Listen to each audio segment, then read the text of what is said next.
Good afternoon and welcome to a very special interview show of the Prode. In moments of war, leadership is tested not just by the decisions made, but the values upheld under pressure.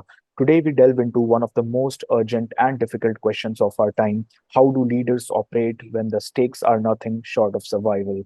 In this episode of the Prode, we explore the real world lessons of wartime governance, decision making under crisis, and institutional resilience captured powerfully in the recently published book, Management in the Times of War.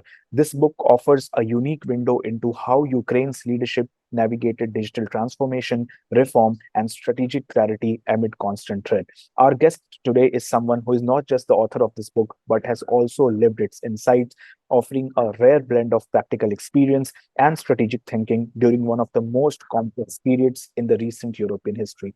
We are truly honored to be joined by Mr. Kostiantyn Koshelenko, former Deputy Minister for Digital Development, Digital Transformation, and Digitalization at the Ministry of Social Policy of Ukraine, and Honorary Professor at Alfred Nobel University. To our viewers, the link to the book is attached in the description box below, so do check it out. Thank you so much, sir, for your time and a very warm welcome to the show.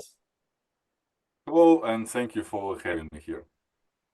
So I would like to begin the discussion by asking that what was your primary motivation behind writing the book and what personal and professional experiences shaped the insights that you have shared through your book? Thank you for this question, Ritvich. And it's important to say that I wrote Management in Times of War, not just to share my own private experience, but to capture a broader leadership dialogue born out of crisis. The book brings together insights from 40 top managers across government, tech, finance, humanitarian response, and yes, from defense and miltech. It's a really collective account of what it means to lead when systems are under extreme pressure. Not just about war, it's about COVID-19, it's about pandemics, it's about disasters. I think this experience works in different hard circumstances. And during the early stage of the full-scale invasion, I served, as you say, as deputy minister responsible for digital transformation in Ministry of Social Policy. But today I work as an executive advisor in digital innovation, fintech, and strategic partnership. I try to help Ukrainian companies and institutions connect with global networks and global partners. And so this book is not a memoir, it's really a field manual written by many people, tested in times of war, and relevant for anyone who navigating uncertainly. And yes, it was published in Ukrainian and in English, and English edition available on Amazon.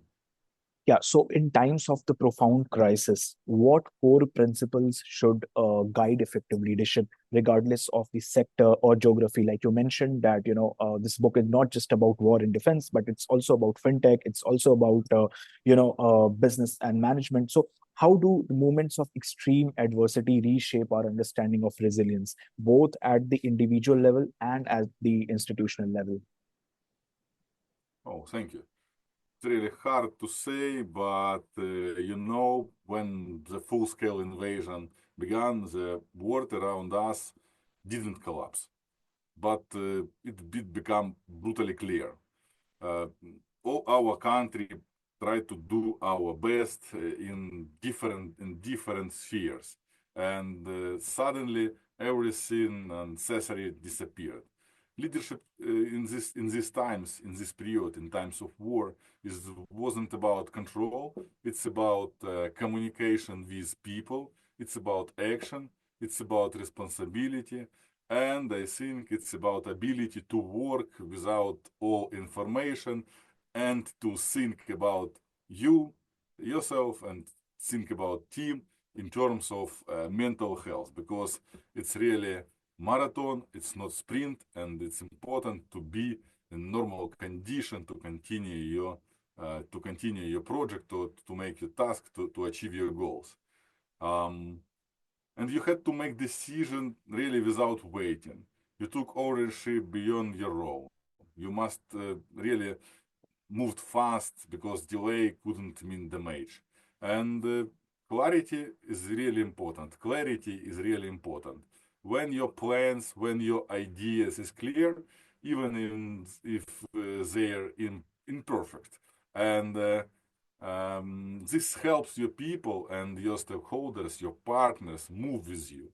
It's really about collaboration with multiple partners and do it more efficient because you know yes, it's not about information for your enemies, but when you work in regime of radical transpiration, you work as a as a very fast thinking and team which understand what can do different people around you, and this that kind of coordination I think work even when people understand goals and when people understand that this goals is important.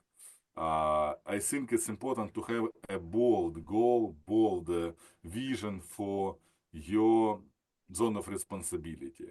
For Ministry of Social Policy, it's about humanitarian response. For Ministry of Defense, it's about military action. Different spheres, but both ideas.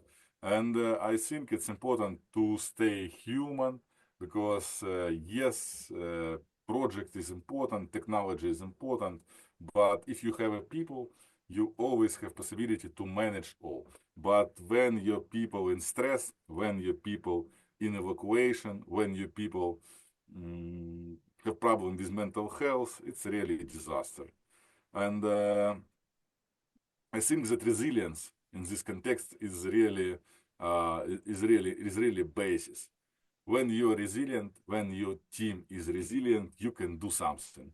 Without this base, it's really about chaos. It's really about unpredictable processes and so on. That's why I think it's about both ideas. It's about operational efficiency. It's about clarity, and it's about to be open with all people and stakeholders with whom you work on your tasks, on your goals. Yeah, so you helped lead Ukraine's social sector, digital transformation during wartime. So, what were some of the most valuable lessons learned about implementing reform when you are under a constant threat, or when you are under a war-like scenario, or in crisis? Thank you for that. There are a lot of different lessons, but I think when we talk about main things, I think it's important to say that one of the most unexpected lessons was the war doesn't not stop reform. It's often accelerated. We have really no space for bureaucracy. We have no time and resources for very hard, complicated processes, and decisions had to be fast. Priorities really need to brutally clear, and people were ready to act because delay wasn't theoretical anymore. It's had consequences.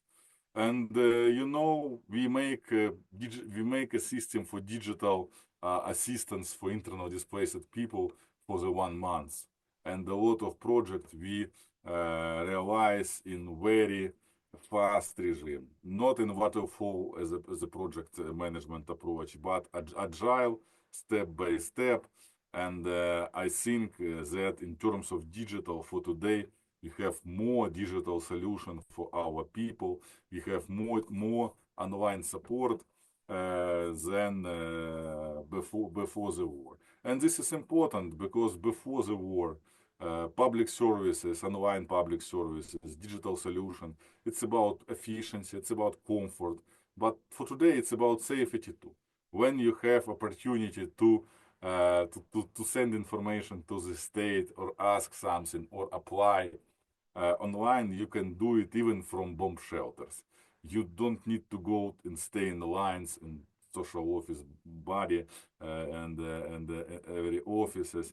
Just use online from every place. Here in Ukraine, in the first months, we have 5 million internal displaced people, and for all of them, we give solution to work online, to register online, and to give this money support online too. Then I think that it's really, when we talk about lessons learned, I think that it's important to continue development, it's important to continue progress, but always think about priorities, because you have really a lack of people, lack of resources, and you must concentrate on really important thing, and not pay your attention to the tens of project without real impact. Yeah. So, I mean, in conditions of limited resources, especially during a wartime, how did Ukrainian leaders navigate the tension between operational expediency and moral clarity? And were there guiding frameworks for ethical decision making that emerged organically during the conflict? Thank you.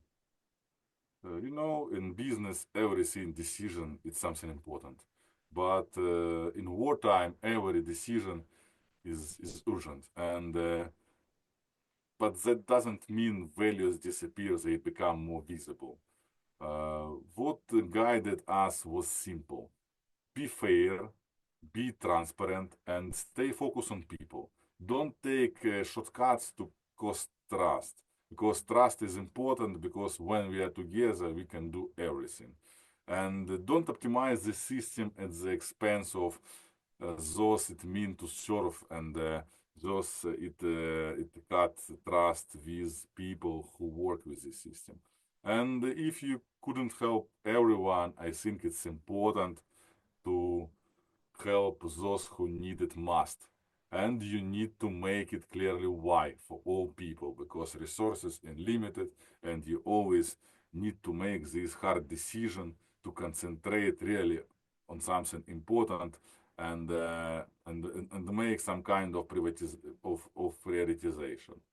And one thing I saw time and again: if you bring a bold idea and your team and partners understand its importance, and see that you can actually work with this, and it will be delivered, because just idea, it's not just about result. A good idea without capacity, without team, without deadlines, it's really just idea. There will be support, there will be momentum for partners when you have a clear goal, when you have a good team to realize this project. You always have an opportunity to find the partners for this project, or for achieving this goal. Yeah, so coming to wartime management. So wartime management often prioritizes the urgent over the important. So how did Ukraine's leadership teams maintain a long-term strategic thinking, particularly in the areas of governance, recovery, or EU integration, with while facing daily existential threats? And what has been some of your experiences and some of the reflections from your tenure as the minister, especially regarding these domains? Okay, thank you. That's really absolutely true. War forces you to deal with what right in front of you, but that's not the full picture, and this is important. What impressed me and what I was part of was Ukraine's leadership didn't give up on long-term strategy. We have our regular management, we have our short-term task, but we work on our long-term strategy too. We didn't stop planning for the future just because the present was in war.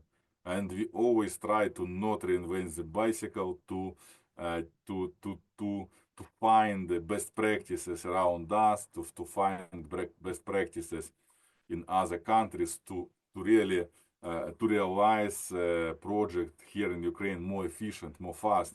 And yes, we open to share our experience, and yes, we have some awards which demonstrates that our experience in times of war, it's useful for our colleagues around Europe and around the world. In social policy, for example, we are not just sending payments. We building a new digital infrastructure with social register, with electronic case management, and uh, it's all for our people to make social support fast, targeted, and with and cost efficient, because we have a lot of resources. The same applies to Euro integration to European Union, recovery building, recovery planning, and institutional reform. Step by step, we try to move forward, even in these circumstances, and I think that it's uh, it's really a key, because people want to understand that we not just survive, we plan our future, and this is a good motivation for our people too. Yeah. So now coming to the Russia's war on Ukraine. So what has been some of your reflections on Russia's ongoing war against Ukraine, and where do you see the future of Ukraine heading amidst this prolonged crisis? And what has been your experience, serving as a minister during a wartime situation, and after that, since you have left the post, the war still continues. So how has been your overall reflections about this whole scenario? Russia's war against Ukraine is ongoing. It's really serious, it's costly, and it's far from resolved. At the same time, Ukraine continues to function, institutions are working, business working, teams delivered, and we are not a failed state, we are a country which move forward. People keep doing their job in different levels, in Kiev, in Zaporizhia, in Kharkiv, different regions too. Leaders make decisions. We continue reforms and prepare for recovery, but not just prepare. We make recovery every day after all these air raids and all missile attacks. And yes, we stay connected to Europe, and we moving forward to our Euro integration process and the process of integration with international society. Um, Importantly, Ukrainian companies remain open for trade, for cooperation, for investments. This applies to both civilian and defense sectors and military tech sector. Even during the war, we are building and looking outward. We understand how to work in this circumstance. In every offices we have bomb shelters. We can work even without electricity. It's about diversification. It's about plan B. And yes, we understand how work in this reality. And no, this is not about optimism. This is about realism, how it works together today in Ukraine, in Kiev, in different region. And I think that none of this would be possible without support of free people and free countries who choose to help, who work with us, who support us, who trade with us. And from technology to humanitarian aid, from defense to diplomacy, we see it and we really appreciate this support. Yeah. So you talked about the support from other countries. So when you were serving as the minister, what were some of the key highlights, or what are some of the key insights that you observed from the support of the nations, and what nations supported in what capacity, if you can put some light on it? When I was write my book in one word, I think that word will be unity. It's always about community building. It's always about partnership building, and it's always about how to align your goals with goals of your partners. When you align your goals with goals of your partners, you have achieved anything. You have no, sorry, you have achieved every goal what you have.